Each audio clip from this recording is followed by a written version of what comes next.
This is the United Podcast Network. Welcome to SportsWorld-USA. Every week, our hosts present a fun and informative dive into the world of sports memorabilia. Join radio legend Mikey Adams and the owner of the largest, most established sports memorabilia store in New England, Phil Castinetti, as they take you through the world of card collecting, collectible autographs, and all things sports memorabilia. You have questions? Phil has answers. You want to find an exclusive item? Phil will find it. You want to buy the items on display during the show? They will sell it to you. Get your bidding fingers ready. Here's Mikey and Phil. Yo! Yo, yo, yo, yo, yo! Do you have your yo-yo?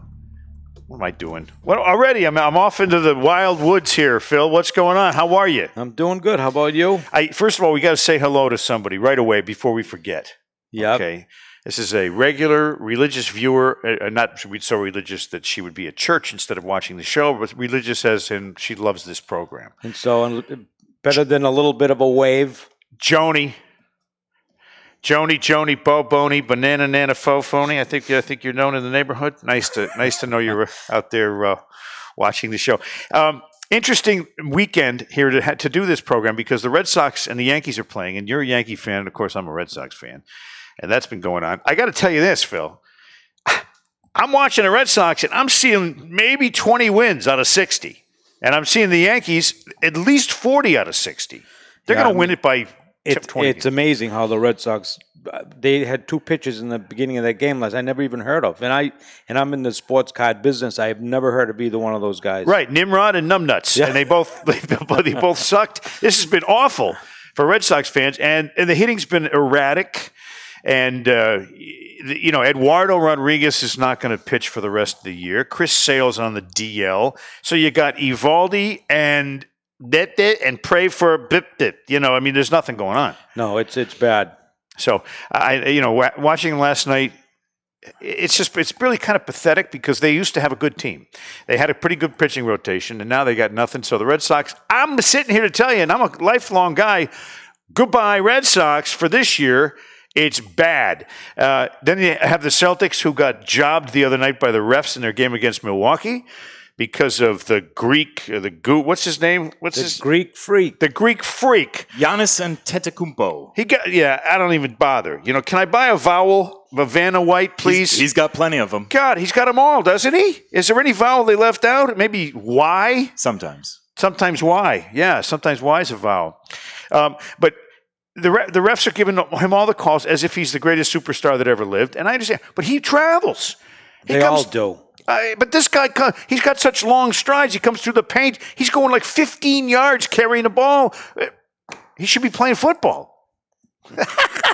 So hockey begins today, and we were going to have a guest today by the name of Rick Smith, a member of the 1970 Bruins. He was. And then he came back and played for them later, too. He played for them twice. But Rick Smith, because there's a big power outage in the part of Canada where Rick Smith lives, he's going to be unable to join us, but we're going to try to get him next week, right? We'll definitely get him next week. And you have an item that's actually involves Rick Smith and Bobby Orr at the same time. Explain this one. This is direct to you, friends, from the Sports World Memorabilia Collectible Store in Saugus on Route 1 South. So anyway, this is the picture from that game, May 10th, 1970. Yep. When Bobby Orr scored the goal, the famous picture of him flying through the air. But nobody knows that Rick Smith actually scored the first goal in that game because he didn't score that many anyway. But this was... he was a defenseman, a stay-at-home defenseman, but a very professional guy at protecting his end. You get the defenseman scored the first goal and the last goal. Right. And that, won the Stanley Cup that day, but it's signed by both these guys, and there's only 4 of them in the world. So now tell the story, too, about the only ticket to that game that you know of anywhere in the world that you possess. Right. The ticket, this is a copy down the bottom, but I own the original and only known ticket, full ticket, to exist from that game, May 10th of 1970. So I bought it years and years ago. And you're not selling it? Well, no. You're too much of a hockey fan. It's just a great, tickets are real hot right now, too. And, full tickets to a major event like that. I mean, I think a LeBron James first game ticket just sold for like $30,000. To his first game he ever played? Yeah, in the NBA. So that's only not even 20 years old. And and it's selling for that kind of That's money. even before he tattooed the chosen one on his back. That's, as you know, that's one guy I don't like very much, LeBron, and it's just like, I know he's great. I know he is, but I've seen him yelling at refs and trying to get his way, and I think he's a bully.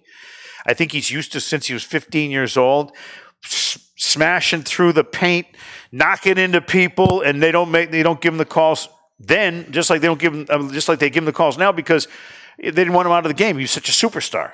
And I think that over the course of LeBron's career, he's been the beneficiary maybe of more calls than any man in history, because he's Bron.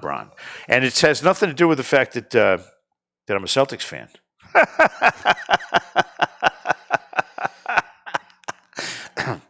So anyway, I always like to jab at LeBron whenever I can. He's easy to hate, isn't he? He's too cocky. Now, I want to show you this, and this is nothing special, as you'll tell me probably in just a moment.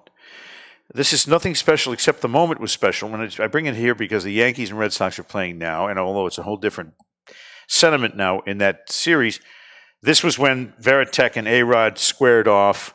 And but the interesting thing about this picture is, and you told me this, and I've heard this before, neither one of these players will sign this.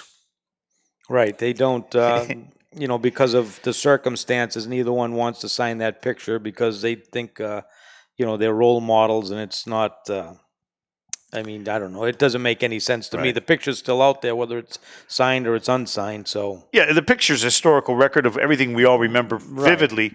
Now, maybe ARod is concerned because maybe J-Lo might break up with him if she thought he was a punk. What do you think? I doubt that. She's 6 years older than he is.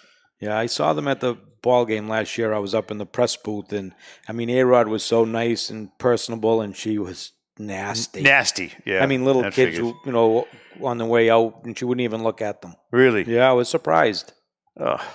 Maybe someone should walk up to her and say, "Would you sign this? Give him this." No, but ARod won't sign it. Jason Varitek won't sign it. Now, as a picture, it's just a nice little $10 item to hang on your wall or in your sports bar. But what if they both did sign it? What would it be worth? $500. As both of them if they signed multiples. If they only signed one. If there's only one out there, then you could name your price. But really, I don't even think there's one out there. I'm going to stalk both of them. I'm going to offer ARod $10-15. He'd do it. Oh yeah. Yeah, and then. Varitek will just say, "Hey, here's a 6-pack of beer. You want this?" No, but I think that would be an unbelievably great thing. And so I have this. I'm going to drive around with it in my car till I run into both of them. I don't know the chances of that. Phil Castinetti, Sports World is the store. I tried to get the number last week right, 781 something 3322. What is it? You throw me off. 781 233 7222. 233-7222. I should have remembered that. It was on the tip of my tongue. It is on my cell phone on speed dial. I have another thing. This is a really, really important piece to me personally. Why? If you can get a shot of this, Ben Kitchen, or as they call him south of the border, Ben Cochina. Ben, you got a shot. Oh, there we go. This is a picture that was done by famed sports artist Robert Reiger. And if you Google his name, there's a lot of stuff he used to do. Back in the old days for the newspaper, they would do their own illustrations, in pen and ink. And Robert Reiger did this of Pat Summerall. Now, Pat Summerall at the time was the kicker for the New York Giants. Now, my dad, my late father, was a Giants fan because I grew up in Connecticut, and that's where we used to see only Giants games down there. This is before the Patriots even existed. And he found this. He framed it. He said to me, he goes, "Here, a picture of Pat Summerall. Isn't that cool?" "Yeah, that's a cool picture. It's not as cool as ARod fighting against Varitek, but it's pretty cool." And I said, well, maybe I could get him to sign that, because I was going to the Greater Hartford Open where he was doing the golf play-by-play. Pat Summerall was. So I brought it to his trailer at the golf tournament in Hartford, and I asked him if he could sign it, and he was so nice. He was a really, really nice guy. He goes, "My, that's a very old piece there." And I said, "Yeah, that is." He goes, well, where would you like me to sign it? In his Pat Summerall voice. I said, anywhere you want, Pat. It's all good. So he signed it very nicely right there. And I'm just wondering, since it's such a one-of-a-kind item and Pat Summerall is no longer with us, what do you think this is worth? Not that I would ever part with it. It's probably $100. $100? Nothing crazy, but yeah, that's the ballpark. He lived a long life and signed a lot, so. Yeah, he did, huh? But that's a nice picture to have. Okay, because there's a picture of his girlfriend stuck to the back of it. No, I'm just kidding. I really love this, and I would never sell it because I watched Pat sign it. I also met Pat Summerall out in L.A. when Fox got the football contract. I met all those guys, Bradshaw and Summerall and John Madden. I sat down next to John Madden, and I was eating some strawberry. It was a fruit cup that they had given you at the buffet. I said, hey, John, you want a strawberry? He goes, no. He goes, if it don't float, I don't eat it. I'm like, what does that mean? I don't even know what that means. So that's my little contribution to today's program is an original and kind of yellowing. It's yellowing because it's an old piece of paper. What do I do about that? Got to get that UV glass. Oh, yeah. What's this? Just regular? Probably, cheap, yeah, cheap, crappy glass. I'll have to reframe that with some UV to keep the yellowing from going further. It's like the picture I have with me and Abe Lincoln. It's all yellow now. I don't know what that's worth, but it's me and Abe. I got, hey, Abe, he said, we'll do a selfie? Yeah, sure. Old photograph, but it's getting yellow now. Our studio audience is looking at me like I'm absolutely out of my freaking mind. Well, he's right. Ben Kitchen joins us now with a pack of 92-93 Fleer Ultra basketball cards that we're going to rip open while I sip this delicious Two Guys Smoke Shop classic grape soda that was given to me as a gift. These are in pretty rough shape. They're very stuck together. So you just got to give it a little twist. Ah, yes. Oh, boy. When the cards are stuck together. These are real bad. Those are really bad. I can do that with some of my knee joints. Pretty useless. Yep. That's tough. And who are we looking for in here? Michael Jordan you want, and it's... got an Alonzo Mourning rookie. Blaylock. But it's stuck to another card, so we'll see how that plays out. So this one's not as bad. David Robinson? Yeah, you're basically looking for Jordan, you're looking for Shaq. It's Shaq's rookie year. David Robinson's a Hall of Famer. He's a Hall of Famer. So what's wrong with that? It's just a common. It's a common card? Yeah. All right, I'm just going to get a Jordan. I know I can feel Wow, that is in terrible shape. That's too bad. How about John Sally? What about John Sally? Who moved his ears halfway down his head? What's up with that guy? Honest to God, have you ever noticed? Phil, you mentioned tickets are being really hot right now. Yep. My grandfather, from his father, has a ticket, I believe it was 1932, World Series, Yankees-Cubs, the game of the called shot, the supposed called shot. Now, I don't know what condition it's in. I don't know any of that. Shaquille O'Neal rookie card. There you go. Give it to me. Give it to me. I'm not giving you nothing, Ben. I'm keeping that. So what would you think something like that would be worth? It's all condition, but, probably $1,000 to $2,000 in nice shape. That's not that bad. No, that's pretty nice. What's that? A ticket from what? The Babe Ruth called shot game in the, I believe it was 32 World Series against the Cubs in Wrigley Field. Yeah. It's funny. I called a shot at a game. I said, wow, give me another shot. It was like unbelievable. And just like that. You know what the worst kind of shot to drink is ever? It's called Three Wise Men. It's Jack Daniels, Johnny Walker, and one more guy. And they just mixed all three kinds of alcohol in one shot, and you drink one of them, and you become an idiot. You know what I mean? Did you have one before the show? It's so strong that the minute you drink it, it's like, you go, okay, I'll have that. And you go, you start acting like a fool just within moments of that. Give me another pack over here. You know why? I got the good luck going. I got Shaq. Now, this is what you say. Scrub them up a little bit like this. Go ding, ding, and just break the cartilage open. That's it, just from the ends. So when you get a situation like this, obviously basketball cards have really taken off really since the Last Dance documentary started to debut. And you find a box of something like this, a 92-93 Fleer Ultra, which is one of my all-time favorite sets. Is it honestly just more worth it to not open it? At this point, it is, because it's starting to, the value's starting to go up all the time because of that documentary. And, this stuff they used to call it junk wax a few years ago is now turning, getting a little bit better. And it could be, in the long run, it's definitely going to go up in price. Oh, Michael Jordan. What'd I tell you guys? I got Shaq. You said, what are we looking for? Shaq and Michael Jordan. I got them both. All right, we're just going to give you every pack to open from now on. Draft pick. Look at that. So you get the jam session insert. God, you know who else I got too? One of the Celtics legends of all time, D. Brown, Purvis Ellison. Never nervous Purvis. Oh my God, he was always broken down, wasn't he? Latrell Sprewell. Hey, Brad Lowhouse. That's a popular card, huh? I believe that's a Sprewell rookie, is it not? I don't know. You can have that one. I'm keeping Jordan and I'm keeping Shaq.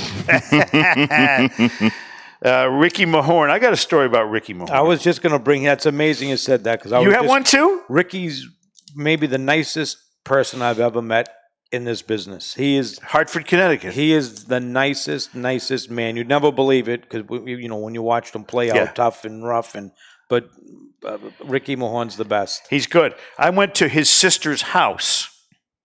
This is a long story. Here's your favorite player, Pooh Richardson. Yeah, Pooh, there he is. I went to Ricky Mahorn's house. Channel 3 sent me there to cover because he was in the playoffs. It was the Celtics Pistons, it was late 80s, right? Yeah.